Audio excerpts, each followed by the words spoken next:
नमस्कार मंडळी. Technical problems भरपूर आले, त्याच्यामुळे बोलण्यात थोडं हे झाला.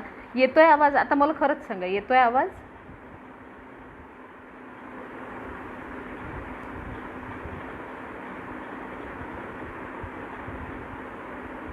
आहे क्लिअर? आवाज येतोय?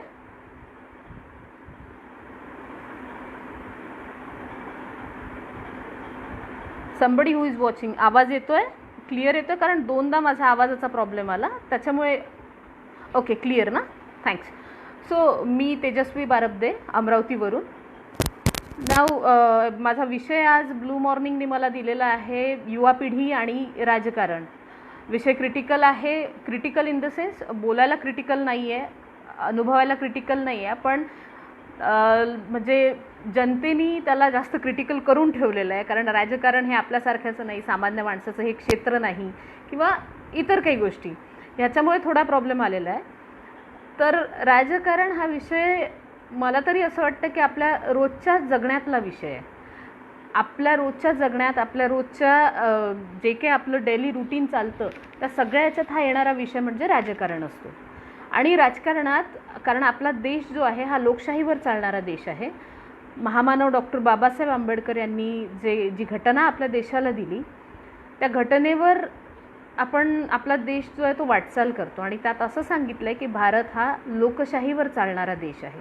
म्हणजे इथे प्रत्येकाला एक आपला नेता निवडायचा अधिकार आहे. आपण कुणाला वोट करू शकतो याचा अधिकार, आपण कुणाला वोट करत नाही याचा अधिकार, इवन नोटा, हा सगळ्यात मोठा अधिकार आपल्याला आला आहे की जेवढे काही लोक आहेत त्यांना आपण नाकारू शकतो. हा सगळा अधिकार आपल्याला आपल्या देशाने दिला. त्यामुळे इनडायरेक्टली जेव्हा तुम्ही वोट करायला जाता तेव्हा इनडायरेक्टली तुम्ही राजकारणात संमिलित झालेले लोक असतात. रोजच्या जगण्यातली गोष्ट बघितली तर अगदी आपण मीठ खातो आपल्या घरात, इथपासून तर आपण कमावलेला पैसा, त्याची विल्हेवाट आपण कशी लावतो, आपण जे जगतो, हे सगळं एका पॉलिसीवर बनत असतं. आणि ती पॉलिसी राजकारणातून बनते. राजकारणाची व्याख्या मला हीच वाटते की politics is all about a policy making. म्हणजे तुमचा देश कसा चालावा हे राजकारण ठरवत असतं, यापेक्षा काही नाही.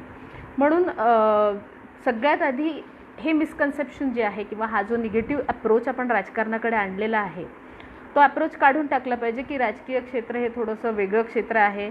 इथे थोडे म्हणजे very frankly I am speaking की लोक म्हणतात की इथे रूड लोक असतात. असं काहीही नसतं. राजकारण हा प्रत्येकाचा विषय आहे आणि प्रत्येकच जण तो फॉलो करत असतो. आता मुद्दा युवा पिढी आणि राजकारण. तर आपल्या देशात युवकांची संख्या भरपूर आहे, विद्यार्थ्यांची संख्या भरपूर आहे. आणि मला प्रामाणिकपणे असं वाटतं की युवकांनी किंवा विद्यार्थी जे असतात, कॉलेज गोईंग लोक जे असतात, त्या लोकांनी खरोखर राजकारणात ॲक्टिव्ह झालं पाहिजे. मी तर म्हणेन की प्रत्येकाने राजकारणात ॲक्टिव्ह झालं पाहिजे. आता राजकारण म्हणजे नुसतीच आमदारकी, खासदारकी, अध्यक्ष, उपाध्यक्ष हा खेळ नाही आहे. राजकारण ही पॉलिसी मेकिंग आहे आणि तुम्ही तुमच्या देशाची पॉलिसी ठरवत असता. तर देशाची पॉलिसी ठरवण्यात जे काही लोक आपल्याला रिप्रेझेंट करतात त्यांना जर आपण हातभार लावू शकलो तर तो देश खूप चांगल्या पद्धतीने चालत असतो. विरोध झाला पाहिजे, एक विरोधी टीम असलीच पाहिजे, एक सपोर्टिव्ह टीम असली पाहिजे. कारण स्ट्रॉंग विरोधक जोपर्यंत लाभत नाही तोपर्यंत सत्ताधारी लोक काम करू शकत नाही. म्हणून डायरेक्टली इनडायरेक्टली तुम्ही कुठल्याही फळीने असले तरीही तुम्ही राजकारणात इन्व्हॉल्व असणं खूप आवश्यक आहे. मला आता, मी स्वतः एक मुलगी आहे, I am a lady. So मला माझ्या बऱ्याचशा मैत्रिणी आहेत ज्या राजकारणात फार इंटरेस्ट घेत नाही, और दे कॉल मी की तुला का याच्यात इंटरेस्ट येतो एवढा. सो मला एकच सांगायचं आहे की इंटरेस्टचा प्रश्न नाही आहे. आपण शिकलेली लोकं आहोत, आपण सुशिक्षित आहोत, आपल्याला चांगलं वाईट हे सगळं कळत असतं. आणि अशा लोकांनी समोर आलं पाहिजे. राजकारण हे वाईट क्षेत्र आहे, राजकारणात आपण सामान्य माणसांनी जाऊ नये, तिथे आपला टिकाव लागत नाही, या सगळ्या पोकळ गोष्टी बाजूला ठेवून जर आपण आपल्या हुशारीचा किंवा आपल्या बुद्धिमत्तेचा, आपल्या शिक्षणाचा वापर आपल्या देशासाठी जर करत असू तर ते खूप चांगलं राहील. आणि त्यानंतर घरात बसून आपला देश असा, बाहेरचे देश तसे, आपल्या देशात हे होत नाही, ते होत नाही, हे बोलायची वेळ येणार नाही. तर लहानपणी मला एक गोष्ट तुमच्यासोबत शेअर करावं वाटते की माझं जे जडणघडण झालेलं आहे ते स्वर्गीय इंदिरा गांधी आणि राष्ट्रवादीचे सर्व शरद पवार साहेब यांच्या विचारांमध्ये झालेलं आहे.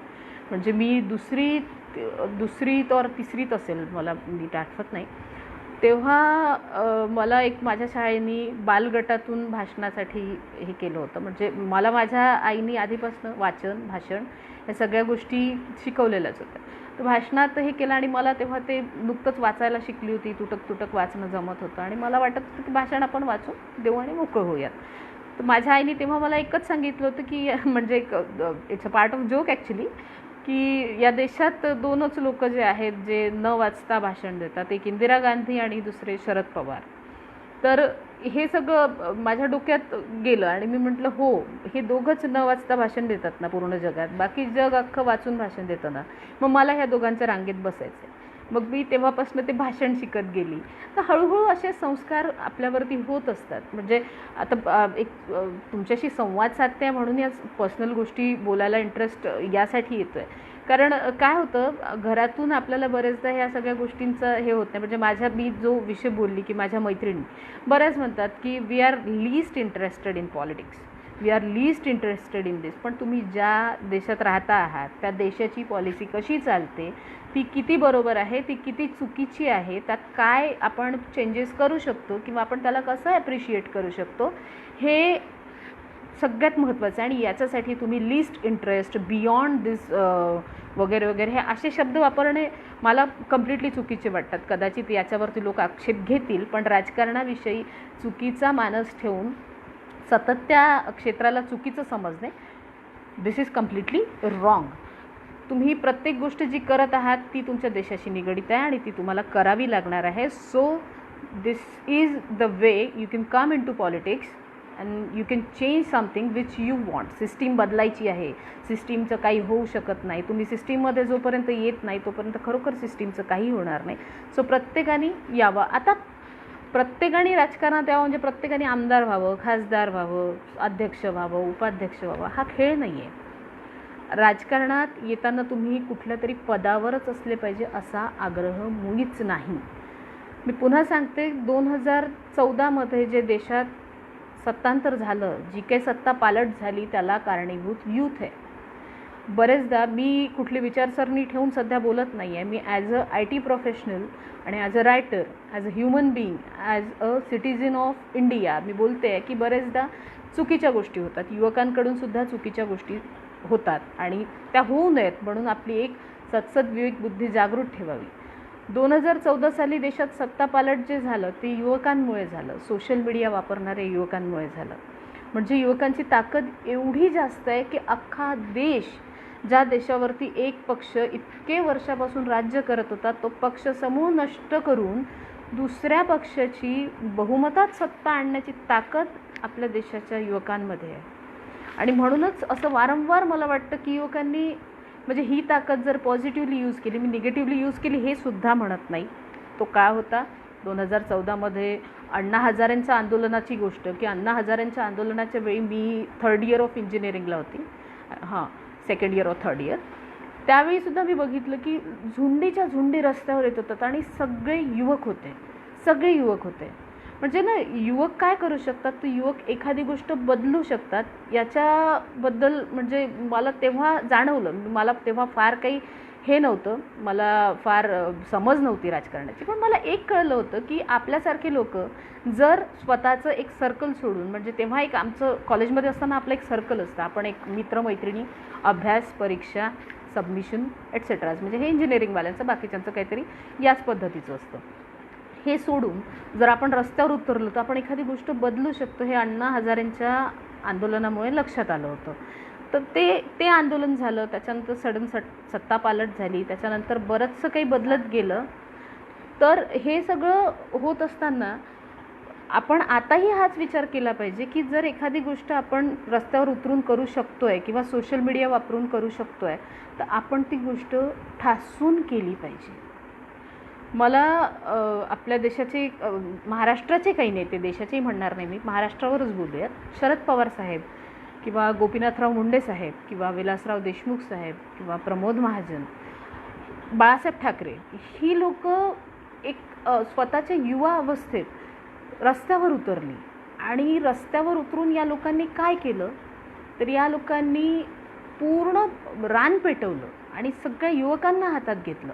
पवारसाहेब असो किंवा विलासराव देशमुख असो हे कॉलेजचे GS होते आणि मला एक मुद्दा ना इथे सर्वांसमक्ष बोलायचा आहे. सिस्टीमला रिक्वेस्ट करायची आहे की कॉलेजचे इलेक्शन्स थांबवू नका, बंद करू नका.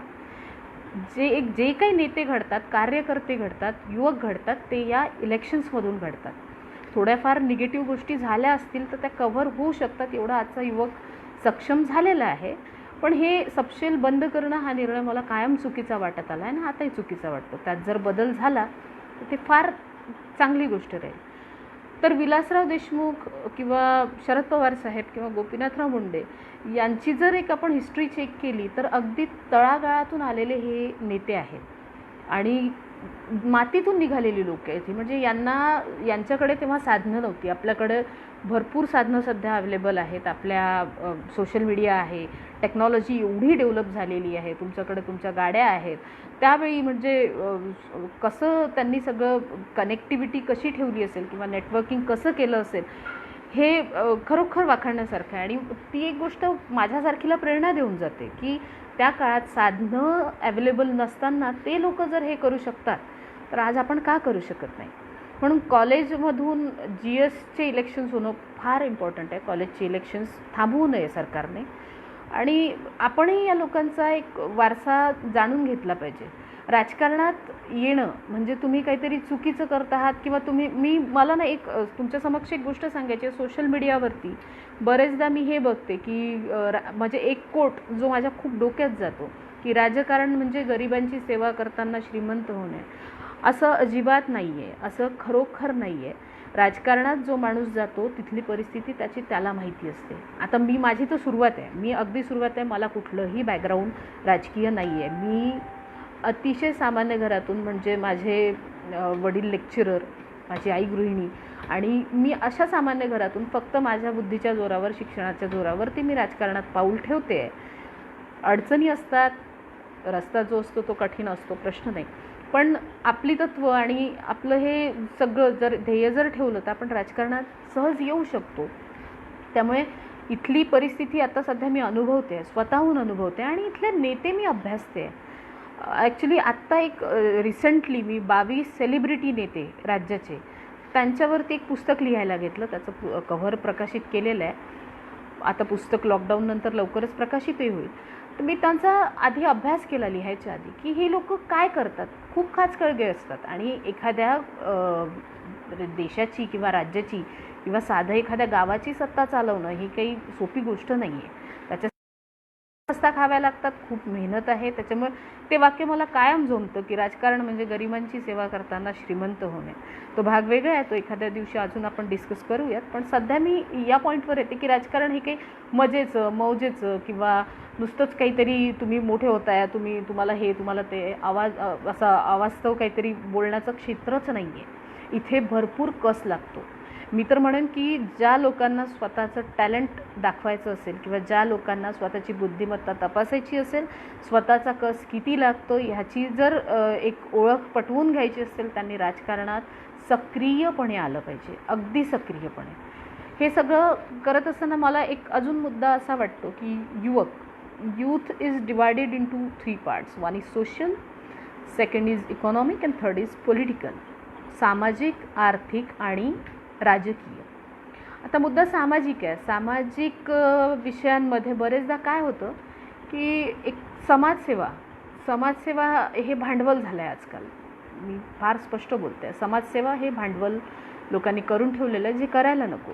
सामाजिक जो काही विषय असतो, जसं महात्मा ज्योतिराव फुले असो किंवा छत्रपती राजर्षी शाहू महाराज असो, ही लोक सोशली ॲक्टिव्ह होती. यांनी काय केलं, यांनी समाजात बदल घडवले. अगदी तेच बदल घडवण्याची ताकद आपल्यात आहे. आपण शिकतो आहे, आपल्याला आपली बुद्धी आहे, आपण विचार करू शकतो. निसर्गाने आपल्याला विचार करण्याची क्षमता दिली आहे. चूक काय बरोबर काय त्याची पडताळणी करण्याची बुद्धी आपल्याला निसर्गाने प्रदान केली आहे. त्यामुळे एक सोशली जर आपण ॲक्टिव्ह झालो, जसं की अंधश्रद्धा, समाजातल्या अंधश्रद्धा आहे, महिलांचे प्रश्न आहेत, लहान मुलांचे प्रश्न आहेत, चाइल्ड लेबर हा सगळ्यात मोठा प्रश्न सध्या आहे, चाइल्ड अब्युजिंग आहे, महिलांचं डोमेस्टिक व्हायलन्स आहे, इतरही अनेक प्रश्न समाजात आहे, शेतकरी प्रश्न हा कळीचा मुद्दा आहे. ही सगळी प्रश्न जर आपण सोशल वेनी जर आपण सॉर्ट आऊट करतो आहोत, आपण त्याच्यासाठी रस्त्यावर उतरतो आहोत किंवा आपली बुद्धी आपण त्याच्यात वापरून काहीतरी बदल घडवण्याचा जर आपण विचार करतो आहोत, तर ते सुद्धा एक देशासाठी केलेली सेवा असेल, तो सुद्धा एक राजकारणाचाच भाग असेल. घराणेशाही, रवी ढिलपे घराणेशाहीचा मुद्दा आहे, घेते पुढे तो मुद्दा घेते. त्याच्यानंतर दुसरा विषय इकॉनॉमी, आर्थिक जी देशाची जडणघडण होते, अर्थकारण जे सध्या अर्थव्यवस्था खूप डबघाईस आलेली आहे देशाची, आपण प्रत्येकजण जाणतो. त्याच्यामुळे ही जी जडणघडण आपली होते याच्यातही युवकांचा समावेश असावा. अर्थकारणात जी लोक खूप जास्त प्रॉम्प्ट असतात, ज्यांना इकॉनॉमिक्सची हाय स्टडी असते, त्या लोकांनी केवळ नोकरी किंवा आपल्यापुरतं ते मर्यादित न ठेवता खरोखर देशासाठी तो कस लावावा. मी हे कसं, प्रत्येकाला त्याचं स्वतःचं आयुष्य असतं, मला बोलण्याचा अधिकार नाही आहे कोणाला, पण मला एकच म्हणायचं आहे की एसीच्या केबिनमध्ये जेव्हा आपण बसतो, चहाचा घोट घेतो आणि म्हणतो इस देश का कुछ नहीं होने वाला, किंवा हा देश काही करू शकत नाही, असं बोलण्यापेक्षा तुम्ही उतरा, तुम्ही करा. अर्थशास्त्र हा विषय असा आहे की जो देशाचा पाया आहे आणि देश त्याच्याच भरोशावर जिवंत राहू शकतो. आता सध्या जी परिस्थिती झालेली होते देशाची, ती का होते, कशी होते, याचं कारण आपल्याला माहिती आहे की आपली अर्थव्यवस्था ढासळलेली आहे. तर ती अर्थव्यवस्था सुधारण्यासाठी आपण काय प्रयत्न करू शकतो, याच्यातही युवक पुढे आला पाहिजे. आणि तिसरा सगळ्यात महत्त्वाचा मुद्दा आहे तो म्हणजे पॉलिटिकल, तो म्हणजे राजकीय. याच्यात काय होतं, राजकीयमध्ये आपण सिस्टीम जी पद्धत आहे की मुलांनी सिस्टीममध्ये आलं पाहिजे. आता घराणेशाहीचा मुद्दा पुन्हा घेते. एखादा नेता असतो आणि मग नंतर पुढे चालून त्याचा मुलगा, त्याची मुलगी किंवा त्याचं कुठलाही वारस ते राजकारणात येतात. आणि आता आपल्या कॉमन भाषेत मी सुद्धा, I am a very common girl, so मी सुद्धा एक म्हणते की मग आपण सतरंजा उचलतो, कार्यकर्ते सतरंजा उचलतात. कार्यकर्ते सतरंजा का उचलतात? कारण कार्यकर्त्यांना खुर्चीवर बसण्याची घाईच नसते, कार्यकर्त्यांना खुर्चीवर बसण्याची हिंमतच दाखवायची नसते, त्यांच्यात ताकदच नसते ती खुर्ची स्वतःकडे ओढून घ्यायची, म्हणून ते सतरंजा उचलतात. पुन्हा सांगते, बॅकग्राऊंड नसताना, राजकीय बॅकग्राऊंड नसताना, घरात पुरेसा राजकारणासाठी उडवायला पैसा नसताना, तुम्हाला जर राजकारणात यायचं असेल तर त्याच्यासाठी दोनच गोष्टी हव्या, एक तर तुमची बुद्धी आणि दुसरी तुमची हिम्मत करून राजकारणात आहे. मी अनेकदा लिहिते, मी लिहिताना खूपदा लिहिते की तुम्ही कम्फर्ट झोन सोडा. कम्फर्ट झोन जोपर्यंत आपण सोडत नाही तोपर्यंत काहीही होणे नाही आपलं, आणि आपल्याला तो अधिकार राहणार नाही घरात बसून देशाचं काही होत नाही आहे वगैरे वगैरे. Don't do that thing. Me I T professional आहे, माझं आय टीमध्ये इंजिनिअरिंग झालेलं आहे. मी बरेचसे माझे आय टीचे मित्रमैत्रिणी बघते ज्यांना काहीही घेणं देणं नसतं. Very frankly I am speaking, याचा विरोध होऊ शकतो, मला माहिती आहे, तो विरोध अंगावर घ्यायची माझी ताकद आहे. खूप एका जागी बसून, एसीच्या केबिनमध्ये बसून, गले लठ्ठ पगार घेऊन, 5 आकडी 6 आकडी पगार घेऊन, त्याच्यानंतर ते सगळं बसल्या जे बोलतात की या देशाचं काही होणार नाही आहे, इथे काही हे नाही आहे, याच्यापेक्षा मी बाहेर जातो. माझं जे फील्ड आहे आय टीचं, ते फील्ड जेवढं देऊ शकतं तेवढं देशाला देत नाही आहे. खूप क्षमता आहे आय टीच्या लोकांमध्ये. आय टीनीच 2014मध्ये सत्तापालट घडवलेलं आहे. एवढी क्षमता आहे, एवढं सगळं आहे, हे आपण वापरलं पाहिजे. राजकारणात येताना चुकूनही हा विचार करायला नको की हे माझं क्षेत्र नाही आहे, किंवा मग त्याच्यानंतर सतरंजा उचलायला लागल्या असं ओरडत बसायचं नाही. तोही अधिकार आपल्याला नाही आहे. हिंमत ठेवा खुर्ची काबीज करण्याची. त्याच्यासाठी लागणारा कस, त्याच्यासाठी लागणारी हिंमत, त्याच्यासाठी लागणारी मेहनत ही घ्यायचीसुद्धा तयारी असली पाहिजे. प्रतीक कळसकर, राजकारणात पाहिलं जाणारं जात फॅक्टर आणि अंतर्गत गटबाजी, कर्तृत्व न बघता जो जवळचं आहे, हे चुकीचं आहे. हे नेत्यांचं चुकीचं आहे. नेता कुठल्याही पक्षाचा असो, मी बाजू घेणार नाही. तुमच्या जवळच्या लोकांना तुम्ही तिकीट देत आहात, तुमच्या जवळच्या लोकांना तुम्ही किंवा एखाद्या डायनेस्टीच्या भरोशावर तुम्ही तिकीट देत आहात, तो त्याची क्षमता असो नसो निवडून येण्याची, पण तरीही त्यालाच तिकीट द्यायचं, ही लोकशाही नाही आहे. यात राजकीय लोक चुकतात आणि याच्याचसाठी आपल्यासारखे जे युवक आहेत ज्यांना कुठलाही वारसा नाही आहे त्या युवकांनी आपला आवाज बळकट केला पाहिजे. आवाज दाबण्याचे तंत्र असतात, होतात, बरेचदा होतात, नाही दबू द्यायचं. आपला आवाज आपला आहे, आपली हिंमत आहे, आपली मेहनत आहे, आपलं कर्तृत्व आहे. आपण त्यात स्वतः समाविष्ट झालं पाहिजे, स्वतःहून त्यात गेलं पाहिजे. आशिष भाकरे, अर्थतज्ज्ञांना स्वतःचे स्वतंत्र मत उरले नाही. हा विषय आशिष थोडासा डिप्लोमॅटिक आहे. मी IT प्रोफेशनल म्हणून बोलते आहे. जर एका विचारसरणीची म्हणून बोलली असती तर याच्यात नक्कीच काहीतरी हे केलं असतं. अंतर्गत गटबाजीचे राजकारण खूप चालते आहे. सुशांत पोरे, यावर आपलं मत काय? जर एका पक्षामध्ये असून सुद्धा आपल्याला गटबाजी दिसायला मिळते. राजकारण हे विषय एकमेकांना मोठं करण्याचा सुद्धा आहे, एकमेकांना दाबण्याचा सुद्धा आहे. म्हणजे मी स्पेसिफिक कुठल्या पक्षाचं नाव घेत नाही किंवा कुठल्या नेत्याचं नाव घेणार नाही. कुठला नेता त्यात इन्व्हॉल्व नसतो, एक सिस्टीम इन्व्हॉल्व असते. अंतर्गत गटबाजी कशी लावून धरायची, मला ना ही सगळी जी कारणं आहेत, अंतर्गत गटबाजी असो किंवा तिकीट न मिळणं असो किंवा कर्तृत्व न बघणं, याच्यावर मला एकच उपाय वाटतो की तुम्ही ॲग्रेसिव्ह व्हा, तुमच्या कामात ॲग्रेसिव्ह व्हा. तुम्हाला जर एखाद्या माणसाने काम सांगितलं, मला कामाच्या बाबतीत शरद पवार साहेब आणि नितीन गडकरी साहेब हे दोघंही लोक माझे आदर्श आहेत. म्हणजे पवार साहेब कोणाचं काम करायचं असेल तर पक्ष बघत नाही. सेम नितीन गडकरी साहेब कधीच पक्ष बघत नाही. काम करायचं असेल तर ते करून देतात. कामाच्या बाबतीत प्रामाणिक राहणे. मी अनेक लोक माझ्यासोबतही काही सहकारी आहेत ज्यांना मी बघते जे कामाच्या बाबतीत फार प्रामाणिक असतात. तुमचं काम, तुमची तत्त्व, तुमचे विचार हे जेवढे ठळक असतील तेवढं तुम्ही पुढे जाल. आणि ही तत्त्वांनी जर चालले आणि विचारांनी जर चालले तर कुणाचीही विषाद नाही आहे तुम्हाला मागे दाबण्याची. घराणेशाही तेव्हाच संपेन जेव्हा घराणेशाहीचा ठपका नसलेली माणसं राजकारणात पुढे येतील. हा खूप महत्त्वाचा मुद्दा आहे. माझी राजकारणावरची भूमिका फार स्पष्ट आहे की जे काय करायचं ते ताकद लावून करायचं. सतरंजा उचला, कार्यकर्ता व्हा. मी पुन्हा एकदा सांगते, सतरंजा उचलणे हे चुकीचं नाही आहे. कायम सतरंजा उचलत राहणे हे माझ्या तत्वात पटत नाही, बसतच नाही. पण सतरंजा उचलणे किंवा कार्यकर्ता होणे ही गोष्ट चुकीची नाही आहे. एक सेल्फ एक्सपिरियन्स सांगते की मी जेव्हा इंजिनिअरिंगला होते तेव्हा अमरावतीमध्ये काही प्रोग्राम झाले होते. किरण बेदींना बोलवलं होतं. सातपुडा संस्था जी आहे त्या संस्थेने किरण बेदी, सुहास गोपीनाथ, रघुनाथ माशेलकरांचा एक कार्यक्रम घेतला होता.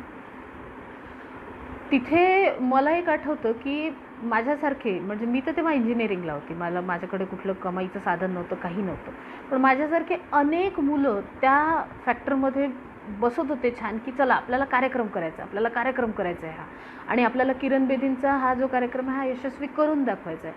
म्हणून पोरं स्वतःचं कॉलेज करून नंतर संध्याकाळी मीटिंग घेऊन त्याच्यानंतर संध्याकाळी तिथे येऊन आपलं काम करायचे आणि कार्यक्रम त्यांनी यशस्वी करून दाखवला. मला तेव्हा आठवतं की मी त्या ग्रुपमध्ये, कोअर टीममध्ये होते आणि मी फोन करायची की आज संध्याकाळी 7 वाजता मीटिंग आहे. पोरं सगळं सोडून यायचे. म्हणजे ताकद आहे बरं, असं नाही, ॲक्सेप्टन्स आहे.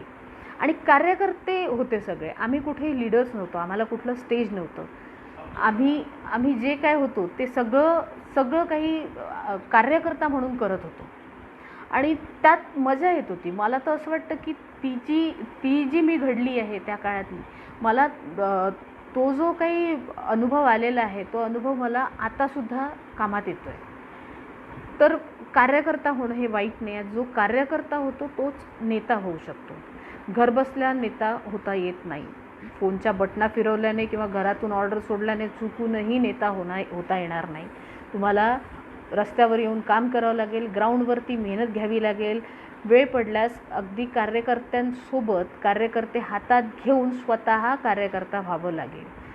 राजकारणाची व्याख्या खूप बदललेली दिसते. कामापेक्षा जात, फॅक्टर आणि पैसा महत्त्वाला, संधी कशी उपलब्ध होईल. तुषार पेंढारकर.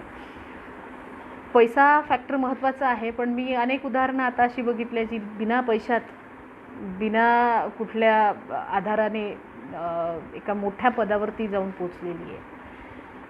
अगदी लोकवर्गणीतून, माणूस चांगला असेल तर लोकवर्गणीतूनही त्याला आमदार करण्याचं सामर्थ्य आपल्या जनतेमध्ये. आपली जनता फार चांगली आहे. महाराष्ट्राची जनता किंवा भारताची जनता ही फार चांगली आहे. ते त्यांना चांगलं कळतं, ते स्वतःच्या बुद्धीचा विचार करतात. त्यामुळे पुन्हा म्हणजे प्रश्न भरपूर दिसतात आहे आणि सेम पॅटर्नचे दिसतात आहे की राजकारणाची व्याख्या बदलली आहे, कामापेक्षा जात पैसा मोठा झालेला, असं काहीही नाही आहे. पुन्हा तेच सांगते, हिंमत ठेवा, एका खडतर मार्गावरून चालायची ताकद ठेवा, बस. त्याच्यापेक्षा वेगळं काही होऊ शकत नाही. मला याच ठिकाणी मला ना नेहमी वाटतं, आता मी कुठल्या विचारसरणीची आहे किंवा तुम्ही कुठल्या विचारसरणीच्या आहात हे नंतर झालं, पण एक प्रत्येक नेता जो तळागाळातून मोठा झाला आहे त्या नेत्याचा एक अभ्यास करा. ते पवारसाहेब असो, नितीन गडकरी साहेब असो, बाळासाहेब ठाकरे असो, गोपीनाथराव मुंडे असो, सध्याचे रावसाहेब दानवे असो, प्रत्येक माणूस मातीतून निघाला आहे. आणि ते जे वर्ष त्यांचे होते म्हणजे अगदी वयाच्या 21, 22, 23 अशा वयात बाहेर निघालेली ही लोक आहेत. आणि तेव्हाचा जो संघर्ष होता, म्हणजे मला एका नेत्याचं वाक्य आठवतं, नेता कोण तो एक्झॅक्ट आठवत नाही, पण नेत्याचं वाक्य आठवतं की मंत्रालयाच्या कॅन्टीनपासून तर मंत्रालयाच्या CMO चीफ मिनिस्टर ऑफिसपर्यंत पोहोचायला मला 28 वर्ष लागली. संयम, त्याच्यानंतर तुम्ही मेहनत किती घेताय, तुमचा संयम किती आहे, तुमची ताकद काय आहे, तुम्ही स्वतःला प्रेझेंट कसं करता, तुम्ही किती स्वच्छ आहात, हे सगळं ठरवतं तुम्ही कुठल्या स्थानावर पोहोचणार आहे. संकल्प स्वच्छ असला की सृष्टी साथ देते. तुमचा संकल्प स्वच्छ ठेवा. राजकारणात येताना जनसेवेच्या भावनेने जर तुम्ही उतरले तर निश्चितच तुमचा प्रवास खूप मोठा होत असतो. मी स्वतः स्ट्रगलिंग आहे, मी स्वतः एक स्ट्रगल करणारी मुलगी आहे आणि मी मुलगी आहे. बेसिकली मला मुलींचे प्रश्न अजिबात दिसत नाही आहे. त्या सगळं लाईव्हमध्ये जे मी बघते मुलं विचारतात त्या मुली प्रश्न विचारत नाहीत. मी स्वतः एक मुलगी आहे, मला माझे चॅलेंजेस फार वेगळे आहेत राजकारणातले.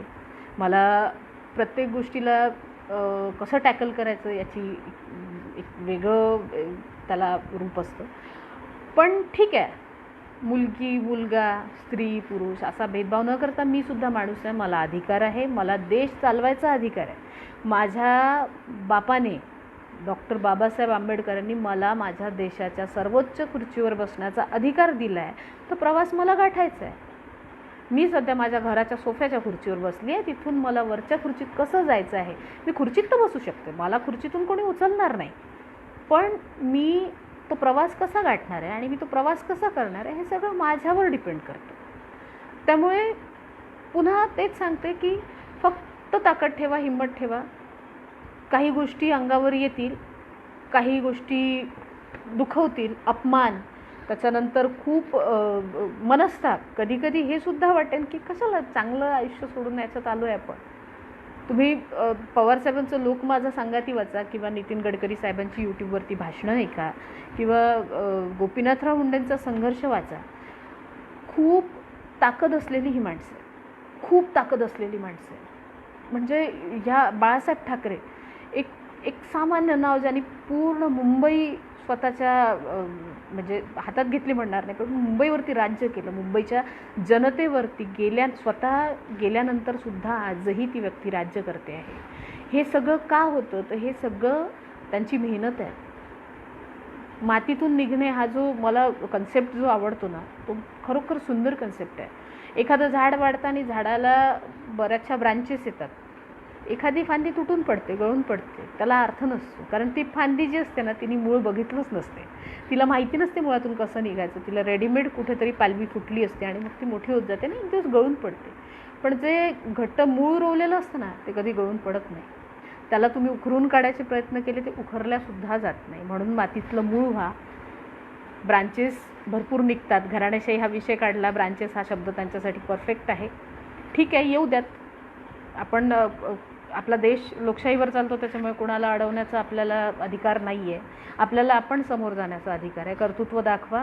काही ठिकाणी तुमची मेहनत तुम्हाला 100% शेवटी कसं आहे, तुम्ही जी प्रामाणिक मेहनत करता ती मेहनत तुम्हाला यश मिळवून देते म्हणजे देते. त्याला हे नाही आहे, म्हणजे त्याला दुसरा कुठला पर्याय नाही आहे. तुम्ही यशस्वी होताच. फक्त ही ताकद ठेवा, मेहनत करण्याची खूप तयारी ठेवा आणि देश बदलायचा आहे तर राजकारणात 100% उतरा. विषय भरपूर असतात जसे आपण डिस्कस केलेले आहेत. याला टॅकल करणं, याच्याशिवाय ऑप्शन नाही आहे. शेवटी आयुष्य आहे. आयुष्यात अगदी साधेही आयुष्यात रोज चॅलेंजेस असतात. रोज सूर्य येतो तर आव्हानं घेऊन येतो, ती आव्हानं पेलायचीच असतात. रेग्युलर लाईफमध्ये तुम्हाला खूप सारे हर्डल्स येतात, खूप सारे आव्हानं असतात, ती पार पाडायची असतात, तर ती राजकारणात पण येतील, देशसेवेसाठी सुद्धा येतीलच. आणि राजकारण हे देशसेवा करण्याचं माध्यम आहे. सोशल मीडियाचा वापर जर आपण व्यवस्थित केला, म्हणजे आता एक पुन्हा मुद्दा तोच सांगते की ट्रोलिंग बरेचदा होतं. खूपदा मी स्पष्ट लिहिते, त्यामुळे मीही खूपदा ट्रोल होते. ट्रोलिंग करताना आपण कसं करतो आहे सगळ्यांसाठीच, मी ना हा पक्ष ना तो पक्ष, कारण ट्रोलिंग किती लेवलपर्यंत गेल्या 6 वर्ष आपण बघतो आहे. Very unbiasedly I am speaking. मी IT प्रोफेशनल म्हणून बोलते आहे, विचारसरणीची विचारधारेची म्हणून कुठल्या बोलत नाही आहे. ट्रोलिंगनी काय होतं किंवा ट्रोलिंग किती खालपर्यंत जाऊ शकतं, किती खालची पातळी गाठतं, हे गेल्या 6 वर्षात मी सुद्धा बघते. सोशल मीडिया मी सुद्धा यूज करते. सोशल मीडिया हे माध्यम खूप मोठं आहे, खूप मोठा प्लॅटफॉर्म आहे. तुम्ही लोकांपर्यंत पोहोचू शकता, तुमचे विचार लोकांपर्यंत पोहोचू शकतात. त्याचा सदुपयोग झाला पाहिजे. देशाला एक चांगलं वळण देण्यासाठी तुम्ही सोशल मीडियाचा वापर केलाच पाहिजे. घरात बसल्या बसल्या तुम्ही तुमचा सल्ला वरच्या लेवलच्या एखाद्या माणसापर्यंत, अगदी पंतप्रधानांपर्यंत पोहोचवू शकता. तुम्ही तो कसा देताय? तुम्ही नुसतं ज्या काही अब्युझिंग हे असतात, कॉमेंट्स असतात, त्यांनी देश बदलणार नाही. त्यांनी होईल तर मनोरंजन होईल, ठीक आहे ना, तुम्ही ते करताय करा, त्याचं हे नाही. पण कुठेतरी ही सुद्धा बुद्धी जागृत ठेवा की आपल्याला आपला देश बदलायचा आहे, आपल्याला सिस्टीम बदलायच्या आपण गोष्टी करतो आहे ना, मग आपण सिस्टीम बदलतो त्या म्हणजे बदलायच्या पद्धतीने वागलं पाहिजे. सोशल मीडियाचा खूप चांगला वापर करा. काही लोक सुंदर लिहितात, लिखाणाचा वापर करा. काही लोक सुंदर बोलतात, ज्यांच्याकडे वक्तृत्व शैली असते, त्याचासुद्धा वापर करा. काही इतर माध्यमं असतात ज्यांना जे जमतं, सोशल, इकॉनॉमिकल आणि पॉलिटिकल ह्या 3 फॅक्टर्समधलं ज्यांना जे काय करता येतं त्यांनी ते करावं. समाजकारणाचं भांडवल करू नये. समाजसेवेतूनही देश घडतो. तुम्ही पॉलिसी मेकिंगमध्ये त्यातूनसुद्धा येऊ शकता. तुम्ही अर्थकारणातून पॉलिसी मेकिंग करू शकता. तुम्ही राजकारणातून पॉलिसी मेकिंग करू शकता. आणि घराणेशाही या मुद्द्याला तुम्ही अशाच पद्धतीने मिटवू शकता. ईशान डहात, तुमचा सध्याचा अनुभव सांगा राजकारणाचा. खूप लोकांना भेटलं आहे, तर कसं राहिलं? इथपर्यंतचा प्रवास खूप सुंदर राहिला.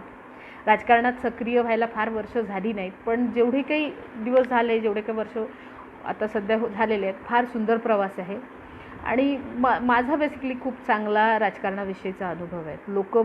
इथे जी लोकं बसलेली आहेत, सत्तेत म्हणा, सत्तेच्या बाहेर म्हणा, विरोधातली, सत्तेतली सगळी माणसं ही अतिशय हुशार माणसं आहेत आणि यांच्या प्रत्येकाकडून काहीतरी शिकण्यासारखं आहे. मी वेलकम करेन माझ्यासारख्या अनेक मुलींना, तुम्ही राजकारणात या, खांद्याला खांदा लावून काम करू, एकमेकीला मोठं करू, एकमेकांना मोठं करू. मी पुन्हा नुसतं मुलींविषयी न बोलता मी मुलांविषयी सुद्धा बोलेन. एकमेकांना मोठं करू. खूप एका लेवलपर्यंत एकामेकांना सहाय्य करून जर आपण मोठं केलं ना, ह्या देशाची सत्ता ही लोकशाहीवरतीच राहील. आणि हा जो पुन्हा कळीचा मुद्दा जो कॉमेंट्समध्ये दिसतो आहे की घराणेशाही, हा राहणार नाही, बिलकुल राहणार नाही. तुमची ताकद ठेवा. एखाद्या मतदारसंघात एखादा नेता जर त्याचा मुलगा तयार करत असेल, तयार व्हा तिथे, बिलकुल तयार व्हा आणि ताकद ठेवा, मोठे व्हा, स्वतःचं करा. तुमची वेगळी रेषा आखा. कुणाची रेषा लहान करून आपण मोठं होत नाही, कुणाची रेषा मोडून आपण मोठं होत नाही. बाजूला आपली मोठी रेषा आपण आखूया. गौरव कुंबे, शेती, राजकारण आणि युवा यावर तुमचं मत. शेती, मी 3 ते 4 वर्ष मी शेतीसुद्धा केलेली आहे. मी म्हणजे माझी आई शेती करते, घरची शेती आई बघते, त्याच्यामुळे आईसोबत बरेचदा शेतात जाणे आणि मग सक्रिय शेती केलेली आहे. म्हणजे अगदी पेरण्याच्या दिवसापासून तिकडे काढणीच्या दिवसापर्यंत, पीक काढणीच्या दिवसापर्यंत मी राहिलेली आहे. युवक शेतीतही असला पाहिजे. शेती हा थोडा तोट्याचा धंदा झालेला आहे. माझा शेती याविषयी फार अभ्यास नाही आहे. मला तो अभ्यास करायचा आहे, मी करेन, त्यामुळे इतकं बोलू शकणार नाही. पण एक माझा अनुभव जो शेतीच्या बाबतीत आहे तो असा आहे की मे बी चुकीचा असेल किंवा काही लोकांना तो पटणार नाही, पण मला असं आहे की नुसतं शेतीवरती तुम्ही जगू शकत नाही. शेतीला जोडधंदा आवश्यक असतो. आणि शेतात टेक्नॉलॉजी जर वापरली, युवा पिढी, ती पण युवा पिढी वापरेल. आपली जुनी जी लोकं आहेत, ती जुनी लोकं फार टेक्नॉलॉजी वगैरे वापरत नाही. पण आपण जर स्वतः शेतात उतरलो आणि एक टेक्नॉलॉजी वापरली, तर देशाचा अर्थव्यवस्थेचा जो कणा आहे शेती, हा जिवंत राहील. हा कणा ताठ राहील. त्यामुळे शेतात युवकांनी शेती करणं हे सुद्धा एक चांगलं ऑप्शन आहे. शेती, राजकारण आणि युवा यात राजकारण हा मुद्दा असा आहे की अर्थकारण, मी म्हणेन शेतीतून अर्थकारण बळकट होऊ शकतं जर तुम्ही ती प्रॉपर केली तर.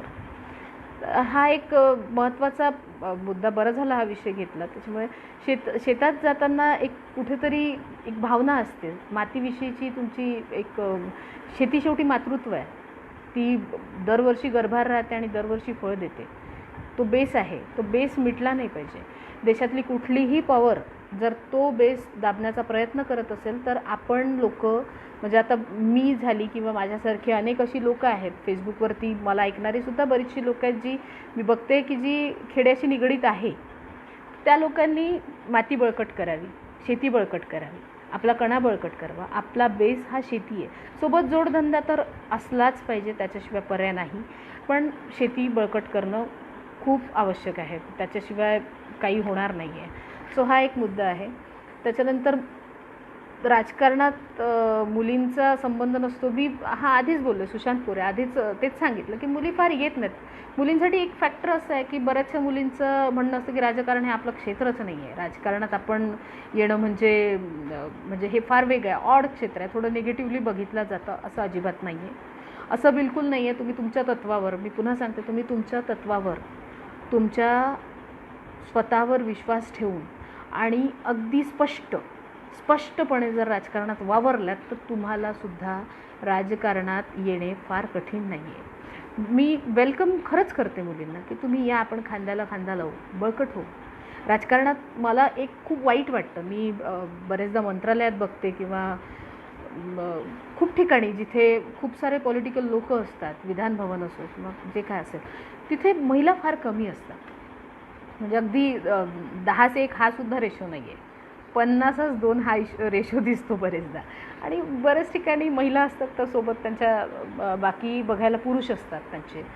तर तसं हे थोडंसं चेंज झालं पाहिजे, त्याच्यासाठी तुम्ही सक्रियपणे आलं पाहिजे. आणि हे निगेटिव्ह नाही आहे, अजिबात निगेटिव्ह नाही आहे. शेतकरी राजकारण हा मुद्दा अजिबात मुलींसाठी निगेटिव्ह नाही आहे. म्हणून सक्रिय व्हा, स्वतःच्या तत्वावर पुढे या. ऋषी बोंडे, शेती हा तोट्याचा धंदा नाही, पण हे राजकारणी लोक नवीन तंत्रज्ञान येऊ देत नाही आहे. जेम टेक्नॉलॉजी आली तर शेती बळकट होते. राजकारणी लोक टेक्नॉलॉजी येऊ देत नाही असंही नाही, असंही ऋषी मी म्हणणार नाही.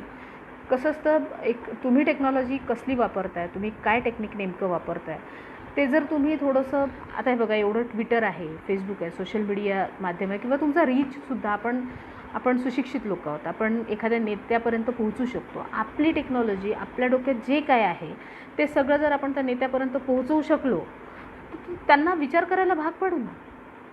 तुम्ही अप्रोच व्हा, नेते वेलकम करतात असं नाही आहे. सत्ताधारी नेते असो, विरोधक असो, सत्तेत कुठलाही पक्ष असो, त्या लोकांजवळ जर तुम्ही तुमचा एखादा विषय घेऊन गेलात आणि तो जर सांगितलं की मला असा असा विषय माझ्या डोक्यात आलेला आहे, मी युवक आहे,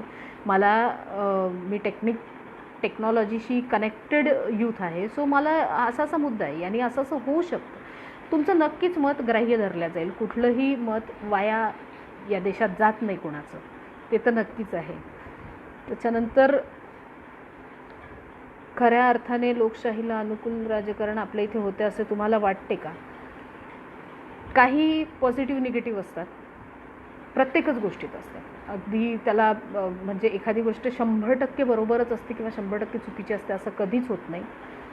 त्याच्यामुळे हे सगळं कसं असतं की जेव्हा आपण एखादी गोष्ट करतो तिला एखाद वेळी डावललं जातं, एखाद वेळी वर घेतलं जातं. करत राहायचं, चालत राहायचं, कुठे थांबायची गरजच नाही आहे ना. आपण जर एखाद्या गोष्टीत पडलो आहे आणि आपण एखादं काम करतो आहे, आता तुम्ही राजकारणात जर असाल संदीप पावडे, तर ठीक आहे ना, तुम्ही तुमचं क्षेत्र निवडलं आहे, तुम्ही एखादं ध्येय निवडलं आहे, मग त्या ध्येयापर्यंत पोहोचण्यासाठी तुम्हाला काही 4 गोष्टी सहन कराव्या लागतील, काही गोष्टी तुम्हाला हे करून द्याव्या लागतील. तो महत्त्वाचा मुद्दा आहे. आपला कृषीप्रधान देश येथे आहे, ऑनलाईन दारू विकला जाते, हा गुन्हा नाही. शेतीचे नुकसान करणारे वन्य प्राणी मारले तर गुन्हा. भरपूर मुद्दे आहेत ऋषी. कसं असतं, आता काही गोष्टी सिस्टीमच्या बाहेर जाऊ देतात नाही. मी सिस्टीमचा भाग नाही आहे, मी just I am entering in to politics right now.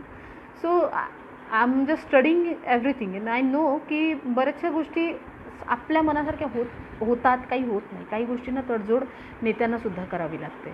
So एक एक फॅक्टर असतो. महसूल असतो, राज्यासाठी महसूल जमा करायचा असतो. प्राण्यांचा विषय तसाही आता तो कळीचा मुद्दा झालेला आहे. त्याच्यावरती नक्कीच काही ना काही हे होईलच.